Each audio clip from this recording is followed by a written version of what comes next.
আলহামদুলিল্লাহ, আমরা গুরুত্বপূর্ণ দুইবার এই পরপর শিয়াদের আকীদা সম্পর্কে আমরা জানলাম, বুঝলাম।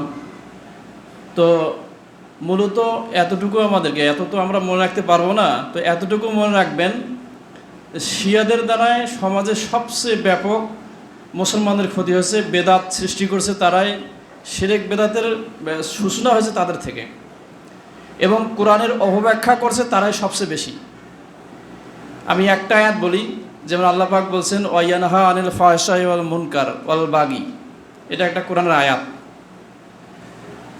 ওয়ায়ানহা আনিল ফাহশা, ফাহশা বলতে অশ্লীল কাজ, এই অশ্লীল কাজ করেন হচ্ছে আবু বকর রাদিয়াল্লাহু আনহু, তাদের পণ্ডিতগণ এটা ব্যাখ্যা করেছেন। আনিল ফাহশাই ওয়াল মুনকার, মুনকার হলো মন্দ কাজ, মন্দ কাজ হলো হযরত ওমর রাদিয়াল্লাহু আনহু।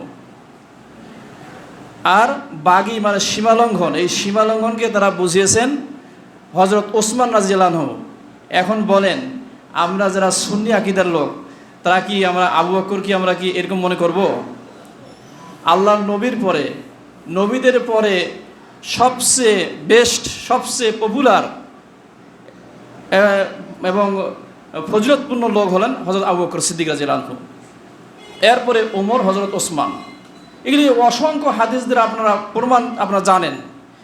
এই যে একটা আয়াত বললাম, এইরকম অসংখ্য আয়াত, ওই যে বললেন ভাই যে কোরআনের আয়াত, কোরআন তারা তৈরি করেছে, এইরকম আয়াতগুলির অপব্যাখ্যা করে জাতিকে তারা পথভ্রষ্ট করেছে। সুতরাং আমাদেরকে এতটুকু মনে রাখতে হবে যে আমাদের খলিফাদেরকে তারা নিকৃষ্ট মনে করেন, এবং কোনো কোনো কিতাবে লিখছেন তারা কাফের। আবু বকর কাফের, ওমর কাফের, এবং ওসমান রাদিয়াল্লাহু আনহু কাফের। তো কাফেরদের স্থান চিরস্থায়ী জাহান্নামী, এদেরকে এই আকীদা তারা মনে করে। তাহলে এত নিকৃষ্ট আকীদা পোষণ করার পরেও আমরা কিভাবে শিয়াদেরকে আমরা ভাই বলি? শিয়ারা কিভাবে আমরা দিনের ভাই হতে পারে? ওরা আমাদেরকে ক্ষতি করার জন্য সব সময় লেগে পড়ে থাকবে। আমাদেরকে ছোটো ছোটো বই, একটা আকীদার বই আছে শিয়াদের, এই সৌদি আরবের একটা বড় বড় আলেমরা একটা সেখানে ফতোয়া বোর্ডের সদস্যরাও লিখেছেন, এটার অনুবাদ করেছেন আব্দুল হাই সাহেব, আমাদের আব্দুল হাই মাদানী ভাই। এই ছোট্ট বইটা বংশালে পাবেন। এটাতে কিছু হলেও আপনাদের এই যে কথাগুলো তুলে ধরেছেন, আপনাদের কিছুটা হলেও আপনারা জানতে পারবেন, ফলে আপনি তাদের থেকে দূরে থাকতে পারবেন। এই সমস্ত ছোট বই হলো, বইগুলোতে কিন্তু অনেক ভালো ভালো লেখা আছে। সুতরাং এগুলি আপনারা পড়বেন, যারা আমরা সুন্নি আকীদার লোক। এখন যে বললেন যে কত লক্ষ শিয়া আকীদা আমাদের বাংলাদেশে ঢুকেছে, এরকম দিন দিন তারা বাড়তেছে। আমাদেরকে সেই জন্য আমাদেরকে সেমিনার করে বই পুস্তকের মাধ্যমে জাতির কাছে এগুলি উত্থাপন করা দরকার, প্রকাশ করা দরকার, যাতে শিয়াদের থেকে সাবধান হওয়া যায়। যাই হোক, আমাদের পরপর দুইটা আলোচনা হলো, অনেক ভাই আলোচনা করলেন। আল্লাহ পাক আমাদেরকে শিয়াদের আকীদা থেকে দূরে থাকার তৌফিক দান করুন। আমাদের এই প্রোগ্রামকে আল্লাহ পাক কবুল করে নিন। আমাদের মাঝে আমাদের হিরো ভাইয়ের আম্মা অসুস্থ, হাসপাতালে আছেন আইসিইউতে, আপনারা তার জন্য দোয়া করবেন, আল্লাহ যেন তাকে সুস্থ করে দেন। শাহনাজ আপার আম্মা অসুস্থ, তাকে যেন আল্লাহ ক্ষমা করে দেন। আমাদের আলমগীর ভাই, উনিও কিন্তু অসুস্থ, সামনে বসা কিন্তু অসুস্থ, সামনে বসতে দেখছেন যে সে ভালো, কিন্তু আসলে সে অসুস্থ।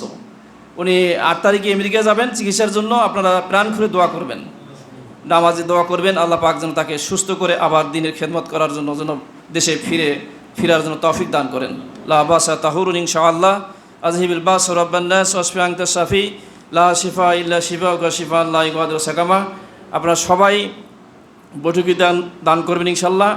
আর আমরা একটা হালকা পাতলার মানে নাস্তার ব্যবস্থা করেছি, এই নাস্তাটা খেয়ে যাবেন, মানে খিচুড়ির আয়োজন করছি। মা বোনরা যারা আছেন আপনারা লাইন হন, ওখানে আপনাদেরকে পরিবেশন করা হবে, আমরাও এখানে খাবো ইনশাআল্লাহ। আর বৈঠক ভঙ্গের দোয়া পড়ে আমরা শেষ করেছি ইনশাআল্লাহ আজকে। সুবহানাকা আল্লাহুম্মা ওয়া বিহামদিকা আশহাদু আল্লা ইলাহা ইল্লা আনতা আস্তাগফিরুকা ওয়া আতুবু ইলাইক। আসসালামু আলাইকুম ওয়া রাহমাতুল্লাহ।